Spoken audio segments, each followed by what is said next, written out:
हमारे साथ धनंजय झा जी दिलीप झा जी हैं जो उप मुख्य पार्षद के दावेदार हैं और पूर्व नदी पंचायत समिति में इस वक्त आज मात्र 3 वोटों से चुनाव हारे। निश्चित तौर पर जनता ने अपार स्नेह और प्यार दिखाया, लेकिन दुर्भाग्य का समय के साथ बहुत कुछ नहीं मिल पाता और निश्चित तौर पर लोकतंत्र है, लोकतंत्र में जनता ही मालिक है। आप 3 वोट से चुनाव कम मंत्रालय में बावजूद उसके आज भी लोगों के बीच सर लोगों का स्नेह और प्यार हमें मिला था, शायद मेरी किस्मत में नहीं था वो पद पाना। फिर से दोबारा प्रयास में है, क्योंकि अब तो हमारा गांव नगर पंचायत हो गया है और उप मुख्य पार्षद के तौर पे खड़ा हुए हैं। लोगों का स्नेह और प्यार है, लोगों ने आश्वासन भी दिया है और हम आश्वस्त भी हैं कि लोगों द्वारा हमें इस बार प्यार मिलेगा, वोट मिलेगा। आपके नगर पंचायत में सर आज भी सबसे बड़ी और गंभीर समस्या आप क्या मानते हैं? सर हमारे यहाँ कोई विकास ढंग का हुआ ही नहीं जी। आप अगर पूरे जितने भी 10 वार्ड का गठन हुआ है, हर वार्ड का अगर एक फिगर लेंगे तो आपको वहाँ पे बहुत सारी त्रुटियाँ नज़र आएंगी।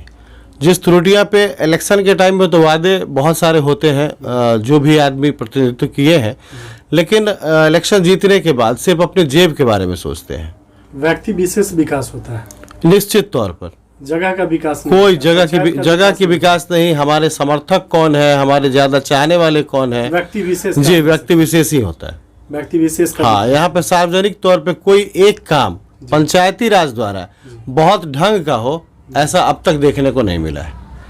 यहाँ पे उप स्वास्थ्य केंद्र तो नहीं था, लेकिन यही बाजार में एक बैठा करते थे जो कुछ गरीबों में दवा की योगदान हुआ करती थी। जब से घोड़दौल चौक पे बना, वहाँ पे हमको लगता है कि 10-20 लाख रुपए से ऊपर लगा के वहाँ पे उप स्वास्थ्य केंद्र बना था, लेकिन डॉक्टर की कमी और मेडिसिन का अभाव हमेशा रहा, जिससे कि यहाँ की जनता को कहीं कोई फायदा नहीं मिल पाया।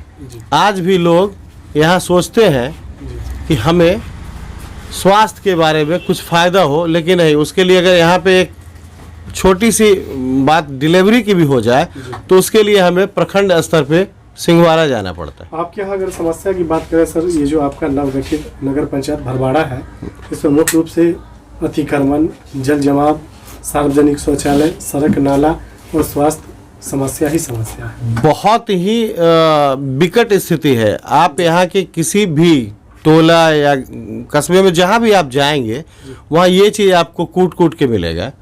एक तो इतनी सकड़ा जगह है, दूसरा बाजार में देखिएगा, अगर आप बाजार से कभी भरवाड़ा से जाले जाने की सोच बनाएंगे तो आपको घंटों लग जाएंगे बाजार से निकलने में। निश्चित तौर पे कहीं ना कहीं अतिक्रमण इसके लिए बहुत आवश्यकता है, बहुत आवश्यकता है जी। ये जो आपके जिन प्रतिनिधि थे पूर्व में भी और वर्तमान में भी, वो भी दावेदार हैं, उन लोगों ने इस पे कोई काम नहीं किया। फिलवक्त तो अब तक देखने को नहीं मिला। अगर काम हुआ होता तो दिखता सर, शायद ये स्थिति नहीं है।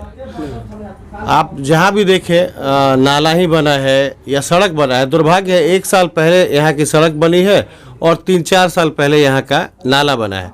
अब उसकी फोटो से पता कर सकते हैं कि मटेरियल क्वालिटी क्या थी। निश्चित तौर पे जो भी जनप्रतिनिधि है उनका एक ही मकसद रहा, निजी विकास। बस बस बस बस, आम आदमी से कोई मतलब नहीं। आम आदमी से मतलब रहा है, लेकिन वो आम आदमी जो उसका खास आदमी हो, जो उनके वोटर जी, उनसे ही मतलब रहा। हाँ, आप किस विजन को लेके आए हैं और लोगों के बीच क्या अपनी बात रख रहे हैं? देखिए सर, हमारा विजन क्लियर कॉन्सेप्ट है। पहले तो प्राइवेट करल जो स्कूल की व्यवस्थाएं यहाँ हैं, उसको सरकारी स्कूल में बच्चा ज़्यादा से ज़्यादा कैसे जाए, और उस स्कूल में भेजने से कोई आदमी या कोई समाज का वर्ग हमेशा कहता है कि नहीं, सरकारी स्कूल में पढ़ाई नहीं होती। उसके पीछे का लॉजिक हमारा है कि क्यों नहीं वो सजग है टीचर बच्चे को पढ़ाने के लिए, और बच्चा क्यों नहीं पठन पाठन ढंग से कर पाता है। उसका सबसे बड़ा व्यू है कि जहाँ पे आप 500, 1000, 1500, 2000 फीस देते हैं, वहाँ तो आप बैग पे, बाइक पे बिठा के अपने बच्चे को उस स्कूल तक ले जाते हैं। काश वही गार्जियन टोटल एक संकल्प करे और सरकारी स्कूल में उसी बाइक पे बैग लेके निश्चित तौर पर अगर 100 आदमी गार्जियन भी जाए तो वहाँ के टीचर सजगता से पढ़ाएंगे, क्योंकि उनको लगेगा कि हमारे पीछे गार्जियन का देख व्यवस्था में बदलाव होगा। जी निश्चित तौर, ये आपका एक थीम है, एक एम है, इस पे सुधार आपकी प्राथमिकता। निश्चित। पहला, शिक्षा अगर सजग हुई तो निश्चित तौर पर समाज भी जी विकसित करेगा। यहाँ पे मनरेगा के तौर पे भी जो कार्ड बनी है वो वैसे ही लोगों का बना है जो जिसके क्लच का है। सार्वजनिक तौर पे जो मजदूरी करता है उसका कार्ड नहीं है। उसके एग्जाम्पल में बाहर हमारे यहाँ जो मजदूर अभी काम कर रहा है, आप उनसे पूछ लीजिए कि वो बरसों से आवाज लगा रहा है कि हमें एक मनरेगा का कार्ड बना दीजिए, लेकिन आज तक नहीं बना। और वैसे लोग भी दावेदार हैं। और पलायन तो आप समझ सकते हैं निश्चित तौर पे उसी तौर पे हो रहा है। तो इस कंडीशन में सर हमारे गांव का विकास कहाँ होगा? हर आदमी जो दिल्ली, मुंबई, कलकत्ता जा रहा है उसको वहाँ की सुविधा मिल रही है और वहाँ पे 2 पैसा कमा रहा है, इसलिए वो आदमी वहीं रह जा रहा है। शिक्षा और पलायन रोकना आपकी मुख्य मेरा होगा, मुख्य आपका उद्देश्य। जी जी जी। आप भड़वाड़ा नगर पंचायत की जनता से क्या अपील करेंगे? अपील तो सर यही करेंगे कि हमारा चेहरा, हमारा नाम, हमारा व्यवस्था या हम जो वादे कर रहे हैं उन वादों में अगर सक्रियता लाना चाहते हैं तो हमको वोट करें।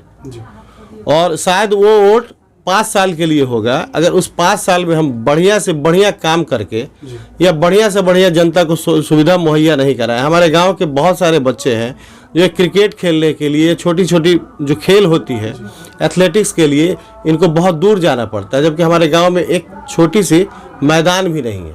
लेकिन सरकारी ज़मीन तो है जहां पर बनाया जा सकता है, बहुत बड़ा नहीं, छोटा ही। ये भी कमी है। हमारे बच्चों को एक क्रिकेट खेलने के लिए यहाँ से उस्थुआ हाई स्कूल जाना पड़ता है, जबकि हमारे भड़वाड़ा पंचायत में बहुत सारी सरकारी लैंड है जो अवैध रूप से कब्जा है। इनक्रोचमेंट हटा के प्लेग्राउंड बनाया। जी चलिए, धनंजय कुमार झा जी, न्यूज़ IVN 7।